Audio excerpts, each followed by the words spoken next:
Assalamualaikum warahmatullahi wabarakatuh.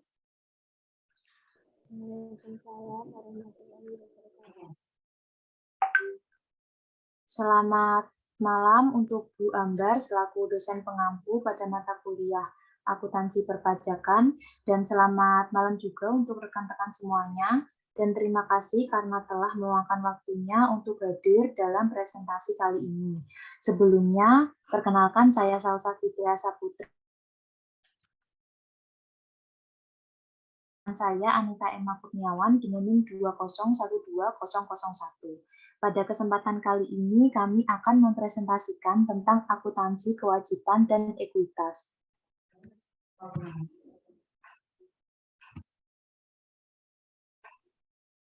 Satu, definisi kewajiban.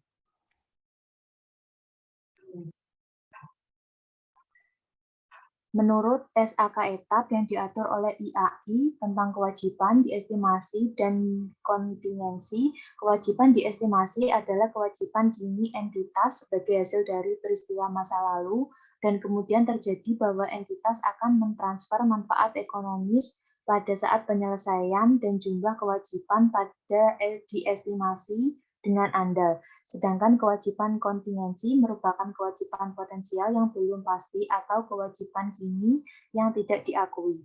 Entitas tidak boleh mengakui kewajiban kontingensi sebagai kewajiban. Kewajiban menurut waktu penyelesaiannya dapat dikelompokkan menjadi dua, yaitu kewajiban lancar dan kewajiban tidak lancar.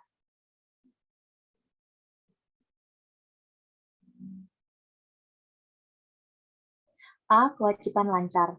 Untuk yang pertama, utang bank. Dalam perpajakan, utang bank tidak dibebankan antara utang bank maupun utang bank jangka panjang. Peminjaman uang di bank dapat dilakukan dengan membuka tabungan atau deposito atau jasa giro dalam bank tersebut dengan nilai yang sudah ditentukan sebelumnya oleh pihak bank.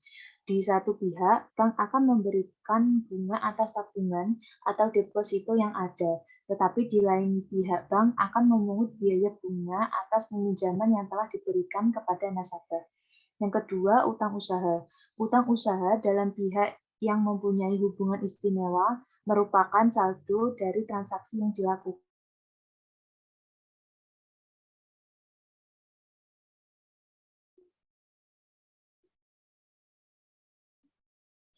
Tiga, utang pajak. Utang pajak merupakan pembayaran pajak yang dilakukan dengan mekanisme pemotongan dan atau pemungutan pajak. Pemotongan dan atau pemungutan memiliki makna yang berbeda. Titik istilah pemotongan pajak berkaitan dengan pihak yang membayarkan.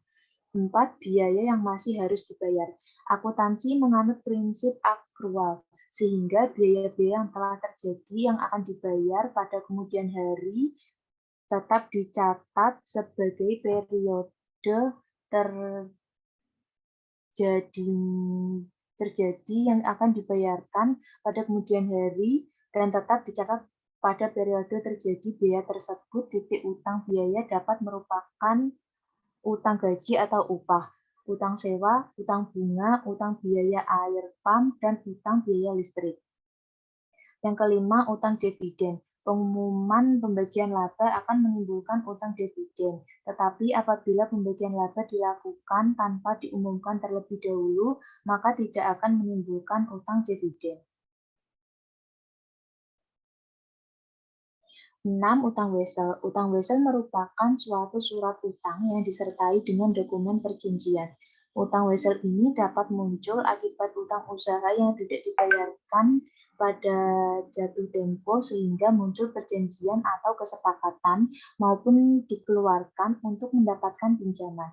Wesel harus selalu dicatat sebesar nominalnya dan apabila terdapat bunga atau diskonto harus dicatat terpisah. 7. Pendapatan diterima di muka. Penghasilan yang diterima dari penjualan barang ataupun penyerahan jasa yang diterima sebelumnya terjadi penyerahan barang-barang jasa, maka akan dilaporkan dalam kelompok kewajiban. Karena setelah pemberian jasa atau penjualan barang tersebut menerima uang, maka akan timbul kewajiban baginya untuk menyerahkan barang maupun jasa di kemudian hari.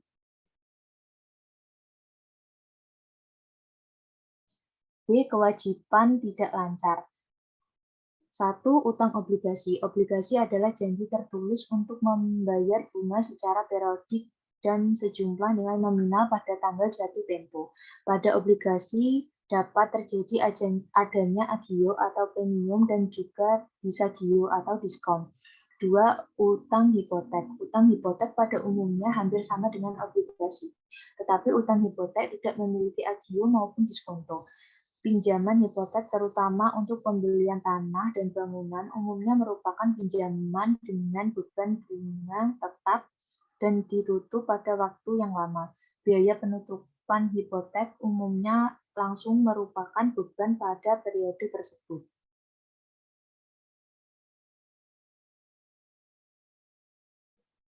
2. Definisi ekuitas.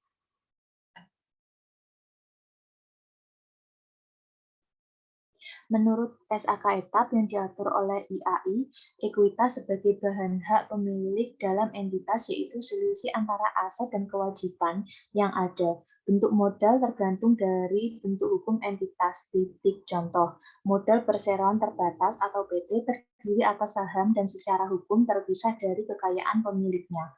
Modalitas perorangan dan firma tidak terbagi atas saham sehingga secara hukum tidak terpisah dari kekayaan milik pribadinya.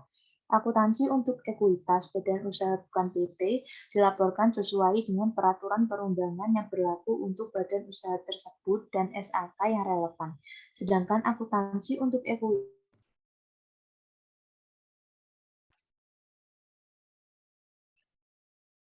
dan akun tambahan modal saham serta saldo laba.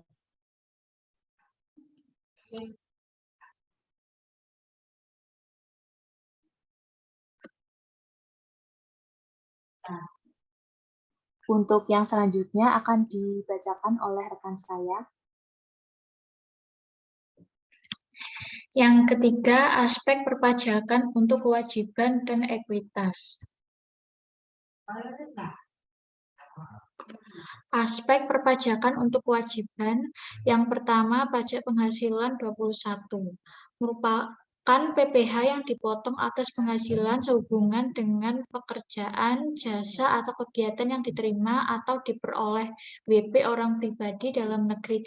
Pemotongan PPh 21 adalah yang pertama pemberi kerja, yang kedua bendahara atau pemegang kas pemerintah, yang ketiga dana pensiun, yang keempat orang pribadi yang melakukan kegiatan usaha atau pekerjaan bebas badan yang membayar, dan yang kelima penyelenggara kegiatan. Untuk yang kedua, pajak penghasilan 23. Utang PPh 23 merupakan PPh 23 yang telah dipotong oleh pihak yang membayar meskipun belum disetorkan ke kas negara pada akhir bulan pemotongan. Berdasarkan UU PPh nomor 36 tahun 2008 pasal 23 ayat IA, besarnya pungutan dibedakan antara WP yang ber-NPWP dengan WP yang tidak ber-NPWP.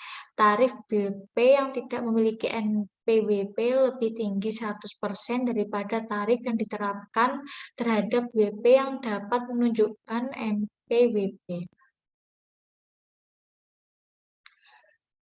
Yang ketiga, pajak penghasilan 26. PPh 26 adalah PPh yang dikenakan atau dipotong atas penghasilan yang bersumber dari Indonesia yang diterima atau diperoleh WP luar negeri selain BUT di Indonesia.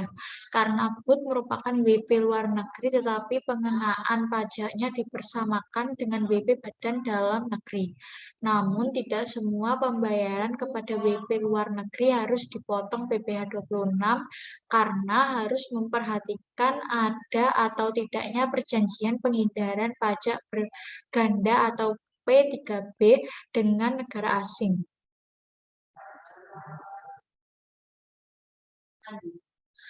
Aspek perpajakan untuk ekuitas.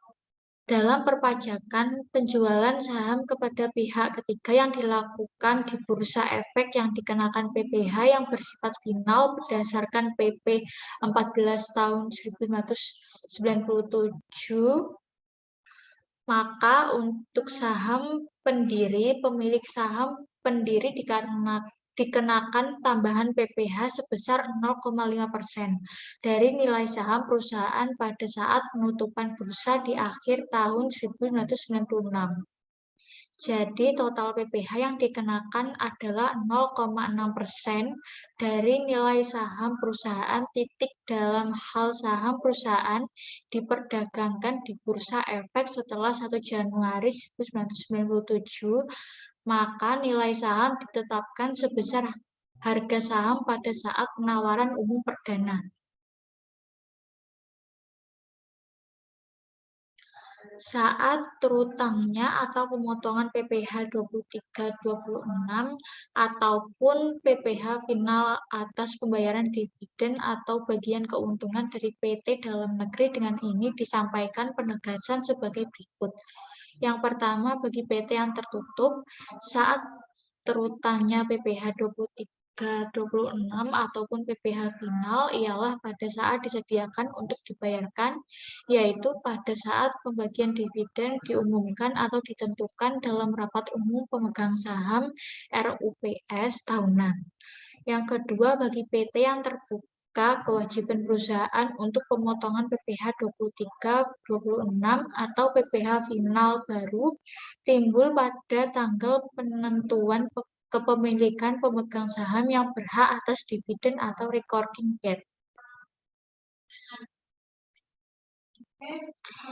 Berikut daftar pustaka yang kami peroleh untuk presentasi kali ini.